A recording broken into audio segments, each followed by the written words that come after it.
I don't believe Pa will ever forgive me. I don't want to be a farmer, Ethan. I can't be what he wants me to be. I never could. Yet you have chosen what most Amish men choose. You have a wife and a family, Ethan pointed out. Do you really think old order Amish would accept my Mennonite wife? Eli shook his head. I don't think so. You would not know unless you take your family back home. Eli stood abruptly. No way. He left the room. Later, while the boys watched a video and Camille prepared dinner, Leah and Ethan took a walk.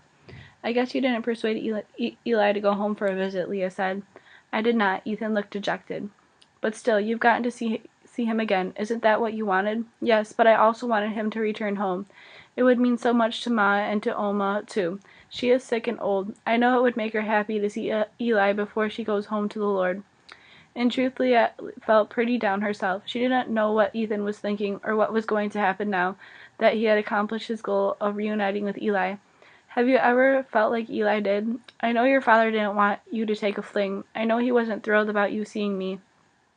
I've had many arguments with Pa, but taking a fling is my right. Seeing you is my pleasure. And you don't see how this is a double standard, that you're going against Amish convention? Ethan turned, took Leah by the shoulders, and pulled her close to him. I do not know how it will all turn out, Leah. I only know I love you. She threw her arms around him and buried her face in the hollow of his neck, where his pulse throbbed and sent her pulse soaring. What's going to happen to us, Ethan? What are we going to do? He did not answer. After supper, while Eli bathed the boys, Leah helped Camille wash the dishes. The kitchen was small and painted bright yellow. Jason and Timmy's drawings hung on the refrigerator, attached with colorful letter magnets. Someone had spelled out cow, cat, dog. Jason, Leah asked. Timmy, actually, Camille said. He's only 2, but can already pick certain words off pages of books. He's going to be smart like his father. Where did you meet Eli? Leah asked. College. We both have education degrees.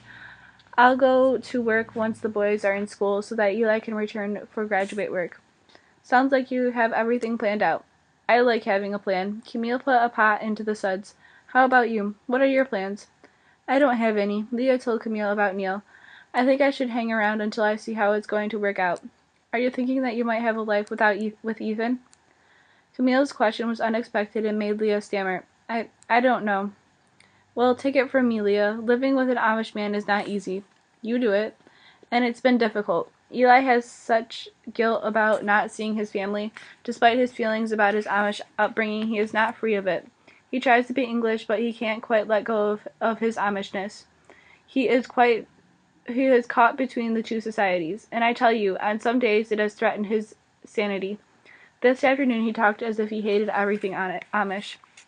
Camille wiped her brow, leaving a trail of suds near her hairline. What he hates is not being able to get rid of it. If it were a tumor, he could go to a surgeon and have it cut away. But it's embedded in him even now after all these years of being away.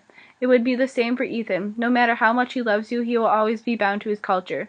Leah felt her cheeks growing warm. Until now, no one had ever paired her and Ethan in a permanent way. Even she had hesitated to project a future for them.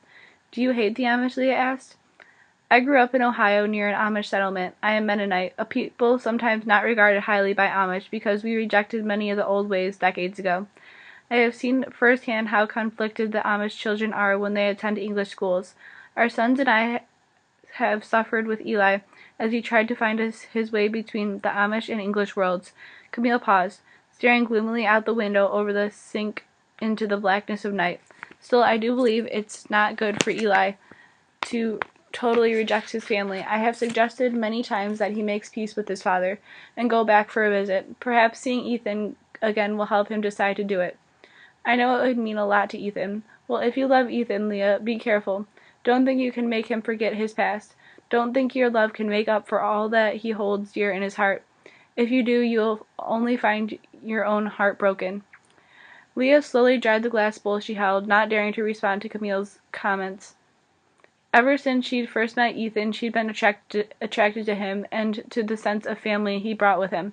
The Longacres were close-knit and involved with one another, not as strange and cut off as she'd often felt in her own family. That is, at least until Neil had become a part of her and her mother's life and offered a stability Leah hadn't known before. Over the summer, Leah had lived among the Amish, but she knew she had not been fully accepted by them. A part of her found their lifestyle attractive, even compelling. Another found the Amish full of contradictions. They were a people of great personal integrity and strong family values. But poor Ethan, she didn't want him to end up like Eli, torn and divided, unable to make his peace with either the world of the Amish or that of the English. Neither did she want to feel forever like an outsider herself, as Camille did. Leah found it difficult to think about a future with Ethan, and even more difficult to see her future without him.